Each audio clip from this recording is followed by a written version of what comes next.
This episode, we're going to be trying Firestone Nitro Merlin Milk Stout. Here we go.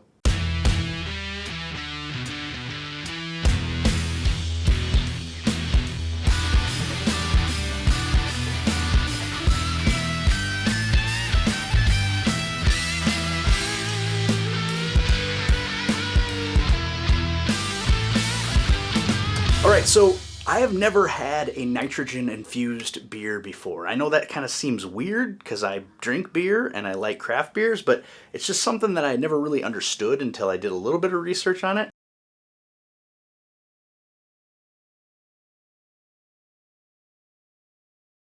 And apparently by infusing with nitrogen, it's supposed to make this a much smoother drinking beer. There are instructions on the beer that say, master the surge pour. Or you're supposed to like tip this sucker 3 times and then pour hard straight down, wait, admire, and enjoy. So if you've never done this, we're learning together. I'm a little confused as to what's gonna happen. I hope it doesn't make a mess. I don't need a disaster happening in here. As you noticed, remember I got all braggy about how I was going to start doing beer and whiskey reviews in front of the fireplace? It was a great idea on paper. It was very cozy. I thought it looked great. The problem being, then I have to move all this stuff out of the studio and into the family room. Then I have to move it all back, and if I leave it out there, the kids are terrible. They ruin your life. Maybe someday that will be my area, but it's not. So we're back in here, going old school, regular school, preschool. You tell me, who is your daddy and what does he do? So we're going to try this. We're going to try They Say. Let's see. Again, one more time. Invert can 3 times. So whoop, whoop, whoop, like that, right? And then pour hard straight down. So let's see what happens.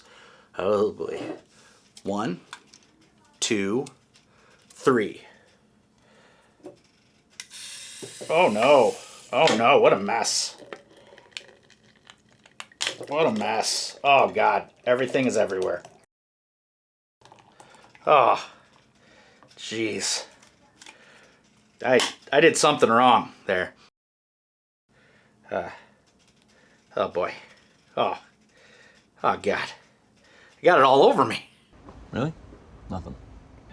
That's, give me a towel. That's what she said. I have a towel down here? I thought I did. I've got something here. Let me, yeah. Okay, this will work. Dust cloth. Just kind of get that cleaned up a little bit. Feel so used and dirty. That's what she said. Or he said. Wow, that was not a fantastic first outing. That was pretty horrible. Stop it. Get some help. Man, there's beer everywhere here. It's gonna be sticky. I'm gonna have to clean that up with a moist towelette. Come on, man. Coaster, because I'm not a maniac. I don't know what the hell to do with this. I think I'm not going anywhere. Get pulled over and carted off to jail just from the way my clothes smell. All right, so it is got a beautiful color to it. Look at that. That is a nice, dark, stout, nice milk stout. I can smell it. It smells amazing. Very good. Okay, so now they say because of the nitrogen infusion, it's supposed to have a smoother mouthfeel. Oh, well, that's creamy. That is a very, very good beer. Wow, I think it's 5.5 ABV, okay, 12-ounce can. That can is gorgeous. Look at that guy there. That is a good-looking can. And you guys know I'm a sucker for a good-looking can. So, Firestone Brewing Company, Firestone Beer Company, out of California. It was started by 2 brother-in-laws that were just like, hey, I want to make beer. And it started... It got off to a rocky start, but then they started to see some success, and then they brought in a master brewer. Their website's actually pretty decent. Firestone Brewing Company. I'll put it up here as I'm talking. But it kind of goes through their history, and it's kind of a nice, fun underdog story. That's good. I find craft breweries fascinating.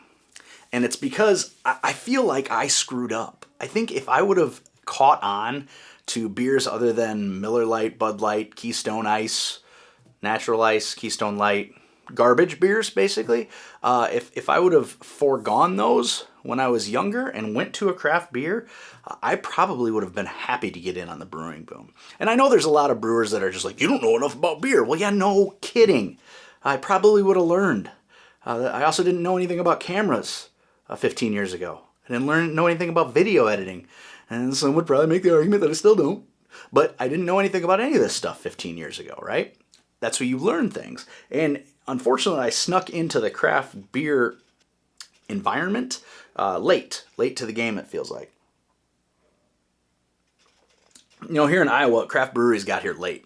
You know, it used to be you would hear about, like Spotted Cow was this little tiny brewery that nobody knew about, and it really wasn't that small, and the beer wasn't particularly good. You would hear about some of the stuff from Toppling Goliath. You'd hear about... that was pretty much it for years and years and years. Well, then we have a local single speed here, which I've done reviews of their Cocoa Mint Milk Stout, which is amazing. And then also there were some breweries that started to open up in the Des Moines area. And now it kind of seems like any place with any kind of population at all has a craft brewery, which here's the thing. I don't hate on that. A lot of brewers are like, well, no, everybody's doing it. Yeah, but it's kind of cool. It's kind of like crapping on mom and pop restaurants.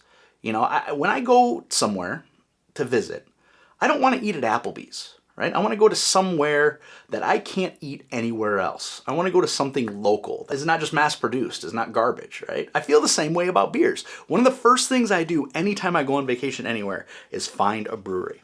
A local craft or micro brewery, because I want to drink a beer there that I can't drink anywhere else. Right? So I'm tired of these brewers like, well, everybody's just jumping on the bandwagon. Yeah, so what, man? So what? Maybe you should make a better beer. This gatekeeping of beer is kind of one of the weirdest things that I've ever experienced. I don't understand why anyone, other than the fear of competition, would not encourage the market to have other good product. Well, the market's oversaturated with it. Yeah, remember when the market was oversaturated with Budweiser and Miller Lite? Like, everybody drank that crap, right? Everybody drank it, and they were fine with it. But then they discovered, you know what? Beer can have flavor. So they started going to more stuff like this. More European influences, darker beers. You know, it used to just be Guinness, right? I'm happy that I can try a Nitro Stout. I'm telling you, you would get in trouble with this, because normally, sometimes beer gets my tum-tum full, right? And I'd be like, oh, I'm so full, I can't have any more. But with this, it is so smooth and creamy that it goes down very, very easily. I was drinking some single speed Tip the Cow vanilla on Friday night, and it was good. Not quite as smooth as this, but it was very carbonated, so that made me kind of like...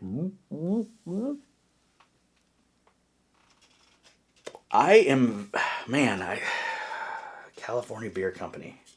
They are out of like somewhere like Palo Alto or something. Paso Robles, California. Brewed by Firestone Walker Brewing Company. I always get a little sad when I do some of these reviews because this stuff is hard to get. This came back in a sampler pack from Total Wine and Spirits in Minnesota.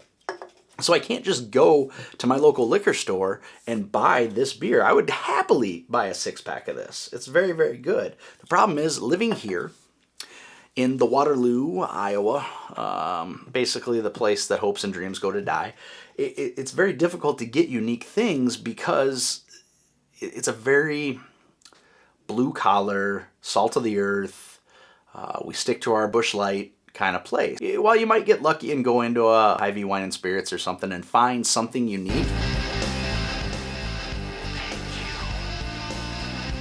there's no guarantee it will be there again the next time you go in, because they have to have a local distributor in order to get the beer out. Well, if the local distributor doesn't pick up anything unique like this, it's just not going to be there. I mean, there's some things that you can get and you can count on. There's going to be Shinerbach, right? You can get Shinerbach, you can get Lagunitas, you can get some things that are from not the Midwest, but at the same time, it's like I don't just want to drink Lagunitas. I don't just want to drink Fat Tire. I don't want to just drink Blue Moon. I want some variety in smaller breweries, just like I do in local restaurants.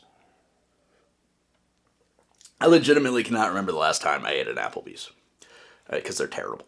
Applebee's is disgusting. It's all frozen and reheated and horrible. Same with the Olive Garden. I do occasionally hit a Carlos O'Kelly's. That's just because my wife loves Carlos O'Kelly's. I don't know why. I'd rather go to a local, authentic Mexican restaurant because the food's just going to be better, the portion's going to be larger, and I like to eat. So, all right, let's get down to the brass tacks of this situation here. First of all, presentation.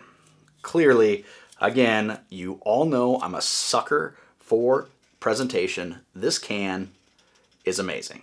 I really, really, truly dig this can. The skull, the font, everything works. And the dark colored can. I really like to see a dark colored can on a stout or a porter because it's kind of just like at first glance, you know, hey, that's going to be a heavier beer. The nitro is very predominant, so you know what you're getting because it's going to say nitro right there. So you know exactly what you're getting into. I was always afraid of nitros because I thought, for some reason, in my idiot mind, I thought that it had something to do with like energy drinks. So I thought it was like nitro circus. You know, no, it's just that it's infused with a gas, nitrogen. That simple. I tell you, I would probably search out a nitro everywhere at this point because of how smooth it really is. I do get some notes, as with most stouts. I do get a little bit of a coffee or chocolate. Strangely, right there, I did get a little bit of a metallic that sometimes you can get from a can, which is why I prefer beer from a bottle, honestly. But then a lot of times, it's so weird. When it comes to beer, my palate is a lot more developed than it is with whiskey, and I can literally taste the cap. So a lot of times I'll pour from the bottle into another glass, just so I'm not tasting the metallic of the cap, the bottle cap from the bottle. But I am getting a little bit of a metallic, not overpowering.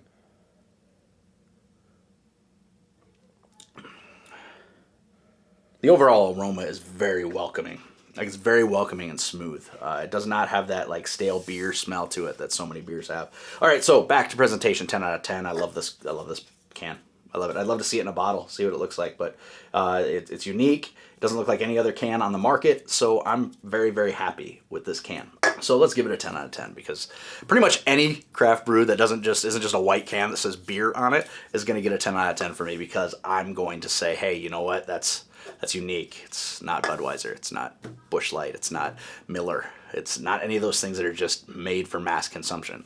However, I'm sure they would love this to be massively consumed because then they get rich. So, presentation, 10 out of 10. Flavor, I mean a solid, I'll give it a solid 9. Just because of the mouthfeel and texture. You know, I've had plenty of stouts. Plenty of milk stouts. I always like them. It's very rarely do I find a milk stout that I dislike. But because of the infused nitrogen, it's so much creamier and so smooth. I'm very, very happy with this beer. I could sip on several of these over the course of a night and be very comfortable and very happy. And I think that there wouldn't be the gut rot and things that you get from a lot of other beers that are overly carbonated. For me, I have a hard time with keg beer a lot because of all the carbonation. I usually have a headache the next day, especially because I don't drink as much as I used to. So it's usually just, you know, go out, have a couple beers. And if I get over that 4 or 5 limit, then things start to feel grumpy the next day. So flavor, I'm going to go ahead and go with a solid 9 on flavor. So we got presentation 10, flavor 9, and price, again, I have no idea. It was in a mixed sixer. I don't know exactly what it normally goes for. I would have to assume just standard craft beer prices. If you bought a 6-pack of this, since they're 12-ounce cans, I would imagine you're probably going anywhere between, I'd probably say it's probably going to be $12.99. If I had to guess, $12.99. You can get a 6-pack of Shiner for like $8.99, and that's pretty mass distributed at this point. So something like this, I'd say you probably pay $12.99. Now I would pay it. I don't know for sure, and I guarantee you Jenny doesn't remember. So I strongly do recommend this beer. If I'm ever out in the Paso Robles area, I would love to see if they have a tap room or a tasting room and try some of their other beers, because they have got a ton of selection. I'll scroll some of the other items that they carry while I'm talking, but they've got some really, really good beers and a really wide variety. I do sometimes get nervous when you see a craft beer company that has a large variety, because it's kind of like walking into a restaurant and seeing 400 things on the menu. If they've got 400 things on there, odds are there's nothing that they do great. They just do a lot of things mediocre. But so far, if this is all I have to base it on, they make great beer. Please, please, please try to remember to like, subscribe, and comment if you like what we're doing here. I really do truly enjoy making these videos. So if you do have the opportunity, please, please do subscribe. With you as always, I'm Zach. Love you.